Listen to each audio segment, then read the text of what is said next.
బాహుబలి ముందు ప్రభాస్ ఏంటి? అతను ఒక స్టార్ హీరో అంతే కదా, నంబర్ 1 స్టారింగ్ కాదు కదా. బాహుబలి క్రెడిట్ మొత్తం కూడా ప్రభాస్ ది కాదు కదా. నిజానికి ఆ సినిమా క్రెడిట్ లో 50% రాజమౌళి తీసేసుకున్నాడు. ఇక మిగిలిన 50%లో అందరూ పంచుకోవటమే. ఇప్పుడు ఇదంతా దేనికి అనుకుంటున్నారా? బాహుబలి తర్వాత ప్రభాస్ సినిమా బడ్జెట్ వింటూ ఉంటే ఎవరైనా నోళ్లు ఎళ్లబెట్టాల్సిందే. కొందరైతే ఇంత అవసరమా అని డైరెక్ట్ గా అంటూ ఉంటే, ఇంకొందరేమో అది వాపో బలుపో అర్థం కావటం లేదు అని విమర్శలు గుప్పిస్తున్నారు.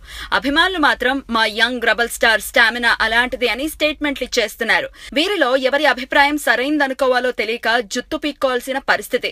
నిజానికి తెలుగు రాష్ట్రాల్లో ప్రభాస్ బలం ఎంత అనే విషయాన్ని చర్చించుకుంటే బాహుబలికి ముందు వరకు వసూళ్ల పరంగా పవన్ కళ్యాణ్, మహేష్ బాబు, ఎన్టీఆర్ సినిమా స్థాయిలో ప్రభాస్ సినిమా వసూళ్లు ఉండేవి కావు. దానికి కారణం ఆ కుటుంబాల బలం కావచ్చు, లేక ఆ ముగ్గురికి ఉన్న మాస్ ఫాలోయింగ్ కావచ్చు. తొలి సినిమా ఈశ్వర్ నటునిగా ప్రభాస్ కి మంచి మార్కులు సంపాదించి పెట్టినా అతని కెరియర్ మాత్రం పాపం ఒడిదుడుకులతోనే సాగింది. మధ్య మధ్యలో వర్షం, ఛత్రపతి సినిమాలు మాత్రం ఊరటనందించాయి. అవి కూడా లేకపోతే ప్రభాస్ కెరియర్ ని అస్సలు ఊహించుకోలేము. ఓ విధంగా ప్రభాస్ కెరియర్ కాస్తంత గాడిలో పడింది మాత్రం డార్లింగ్ నుంచే. ఆ వెంటనే వచ్చిన మిస్టర్ పర్ఫెక్ట్ తో క్లాస్ ఆడియన్స్ కు చేరువైన ప్రభాస్ మిర్చితో పవన్, మహేష్, తారక్ తర్వాత మళ్లీ అంతటి మాస్ హీరో అనిపించేశాడు. అయితే ఇప్పుడున్న పరిస్థితి మాత్రం కాస్త భిన్నమే. అదెలాగా అంటారా? తెలుగు రాష్ట్రాల్లో బాహుబలి చిత్రాలు ప్రభాస్ కి ఎంత మేర ఫ్యాన్ ఫాలోయింగ్ ని పెంచాయో చెప్పలేం, కానీ ఇతర రాష్ట్రాల్లో మాత్రం అతడికి ఎక్కడా లేని క్రేజ్ ని తెచ్చిపెట్టాయి.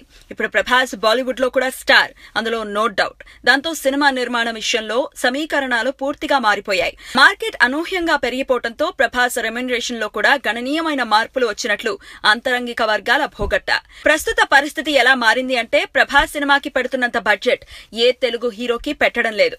మనం నిజాలు మాట్లాడుకుంటే బాహుబలి సిరీస్ ని పక్కన పెట్టి తెలుగు సినిమా వసూళ్లను చూస్తే నంబర్ 1 ప్లేస్ లో ఉన్న సినిమా ఖైదీ నంబర్ 150. 100 కోట్ల షేర్ వసూలు చేసిన సినిమా ఇది. రీ ఎంట్రీలో కూడా బాక్సులు బద్దలు కొట్టారు మెగాస్టార్. కానీ ఏం లాభం? చిరుకు ఆయన సినిమా కంటే కూడా ప్రభాస్ సినిమా బడ్జెటే ఎక్కువ. ప్రస్తుతం నిర్మాణంలో ఉన్న సినిమాల వివరాలు: మహేష్ స్పైడర్ సినిమా బడ్జెట్ 110 కోట్లు. పవన్ కళ్యాణ్, త్రివిక్రమ్ కాంబినేషన్ లో రూపొందుతున్న చిత్రానికి ముందు అనుకున్న బడ్జెట్ 100 కోట్లయితే తర్వాత అది కాస్త 125 కోట్లకు చేరింది. ఇక మెగాస్టార్ 151వ చిత్రం ఉయ్యాలవాడ నరసింహారెడ్డి చిత్రానికి 140 కోట్ల బడ్జెట్ ని నిర్ణయించారు. మరి ప్రభాస్ నటిస్తున్న సాహు సినిమా బడ్జెట్ ఎంతో తెలుసా? అక్షరాల 150 కోట్లు. అసలు తెలుగు రాష్ట్రాల్లో ప్రభాస్ బలం ఎంత? పవన్, మహేష్, తారక్ ని మించి అభిమాన గణం ఇప్పుడు ప్రభాస్ సొంతమా? బాహుబలి అంటే రాజమౌళి సినిమా, దాని క్రేజ్ అలాగే ఉంటుంది. పైగా 100 కోట్ల బడ్జెట్, అన్ని భాషల్లో విడుదల చేశారు. దాంతో అలా కలిసొచ్చింది. మరిప్పుడు ప్రభాస్ చేయబోతున్న మామూలు మాస్ సినిమాలకు కూడా అన్నన్ని కోట్లు బడ్జెట్ పెడితే ఆ భారాన్ని ప్రభాస్ మోయగలడా? ఇవి నిజంగా $1 మిలియన్ ప్రశ్నలే. వీటికి సమాధానం కాలమే చెప్పాలి.